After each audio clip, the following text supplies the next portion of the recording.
जादुई कुआं। कई साल पहले एक छोटे से गांव में था एक जमींदार अरविंद नाम का। वे बहुत अनुशासित थे। हर रोज सवेरे मुर्गे के कुकड़कू बोलते समय ही जाग जाते।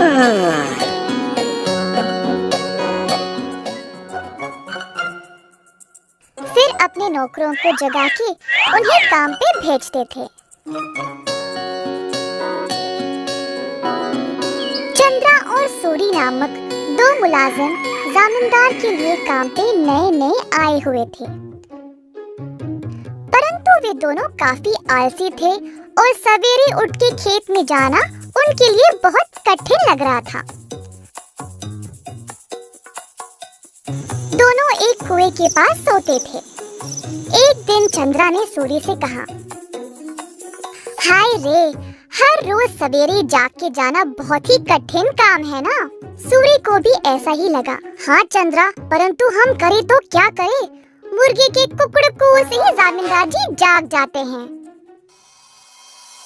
अरविंद जी ने इन दोनों का व्यवहार ध्यान से और चुपचाप से जांचा।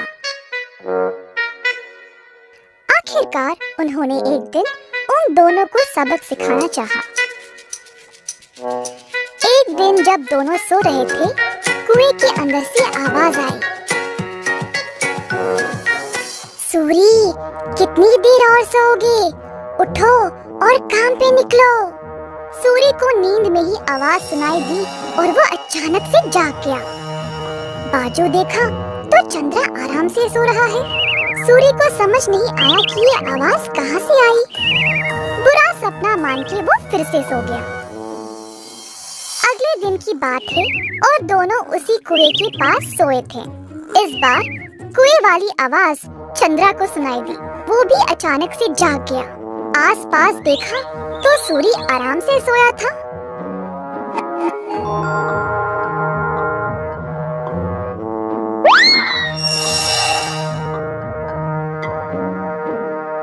कोई बुरा सपना था शायद, ऐसा सोचकर वो भी फिर से सो गया।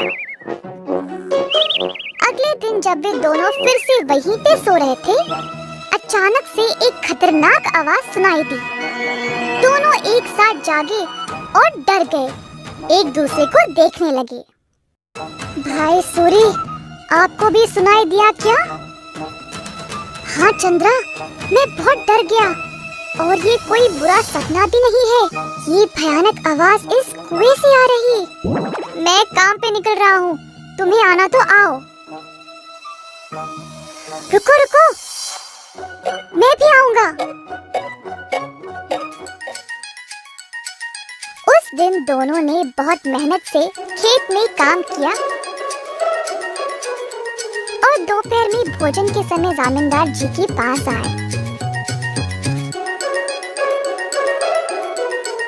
खाते समय दोनों की शक्ल पे सिर्फ परेशानी लिखी हुई थी।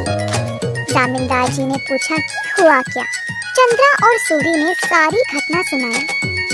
ये सुनकर जमींदार जोर जोर से हंसने लगे।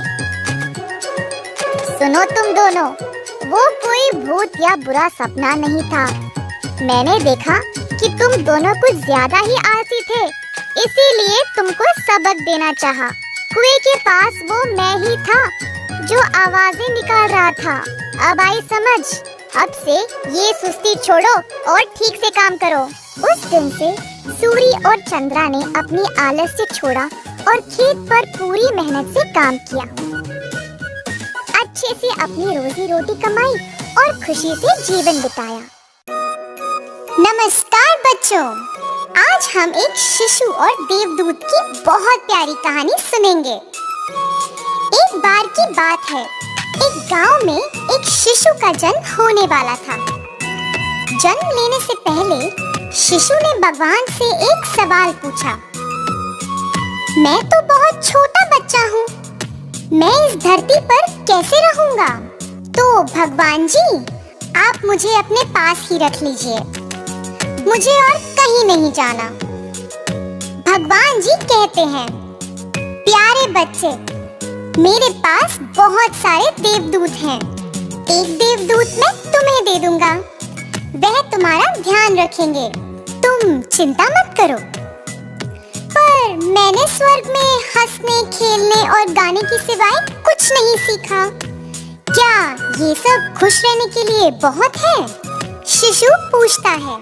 यह देवदूत तुम्हारे लिए गाएंगे, तुम्हें हंसाएंगे और तुम्हारा अच्छे से ख्याल रखेंगे। भगवान जी कहते हैं। भगवान जी, मुझे तो इनकी भाषा भी नहीं आती, फिर मैं कैसे समझ पाऊंगा? शिशु ने प्यार से पूछा। बेटा, यह देवदूत प्यार की भाषा बोलते हैं, यहाँ तक कि यह तुम्हें भी यह भाषा सिखाएंगे, भगवान बोले। पर अगर मुझे आपसे बात करनी हुई तो मैं क्या करूँगा? शिशु ने पूछा। फिर भगवान जी ने बोला, यह तुम्हें हाथ जोड़कर प्रार्थना करना सिखाएंगे और इसी तरह तुम मुझसे बात कर सकते हो। शिशु बोलता है, पर मैंने ऐसा सुना है कि धरती पर बहुत बुरे लोग भी रहते हैं, तो उनसे मुझे कौन बचाएगा? भगवान जी ने कहा, चिंता ना करो बेटा, यह देवदूत तुम्हारी रक्षा करेंगे। यहाँ तक कि यह तुम्हें खुश रखने के लिए अपनी खुशी भी त्याग सकते हैं। और तभी स्वर्ग में जैसे एक खामोशी सी छा गई।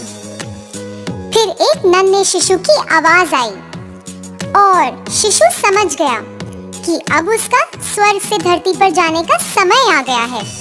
शिशु रोते हुए बोला, भगवान जी, मुझे उनका नाम भी नहीं पता, मैं धरती पर इस देवदूत को किस नाम से बुलाऊंगा? फिर भगवान जी ने बोला, उनका नाम जो भी हो, तुम उन्हें माँ कहना। और भगवान जी ये बोलते ही वहाँ से गायब हो गए। और तभी एक शिशु का धरती पर अपनी माँ की गोद में जन्म हुआ। तो बच्चों, आपने देखा कि माँ कितनी महान होती है। माँ शब्द ही बहुत अनमोल है। माँ के बिना यह जीवन जीना बहुत मुश्किल है। माँ भगवान का ही रूप है। तो अब सारे बच्चे अपनी माँ को प्यार से धन्यवाद कहेंगे। धन्यवाद बच्चों। हम फिर हाजिर होंगे अगली बार एक नई कहानी के साथ। हमारे चैनल को सब्सक्राइब करना मत भूलना।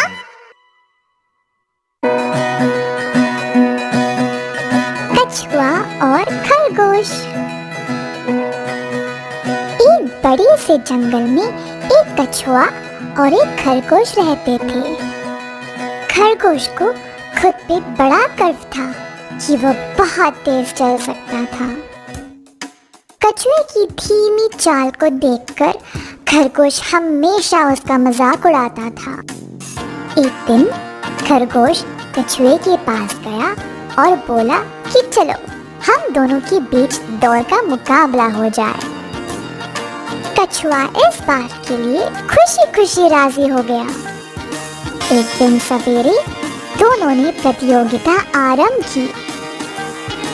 खरगोश बहुत तेज भागते हुए बहुत दूर पहुंच गया, पर बेचारा कछुआ पीछे ही रह गया। खरगोश काफी दूर तक पहुंचने के बाद सोचा कि अब तो कछुए को बहुत वक्त लगेगा आने के लिए। चलो थोड़ी देर के लिए पेड़ की छांव में आराम कर लो। वक्त का पता ही नहीं चला और खरगोश पेड़ के नीचे गहरी नींद में सो गया। कछुआ धीरे धीरे चलते हुए सोते हुए खरगोश को पार करके आगे निकल गया। कछुआ आखिर में अपने लक्ष्य तक पहुंच गया और प्रतियोगिता जीत गया। खरगोश की नींद जब खुली तो उसको एहसास हुआ कि वो हार गया। इस कहानी का अर्थ यही है कि धीरज से काम करने वाले की जीत हमेशा होती है।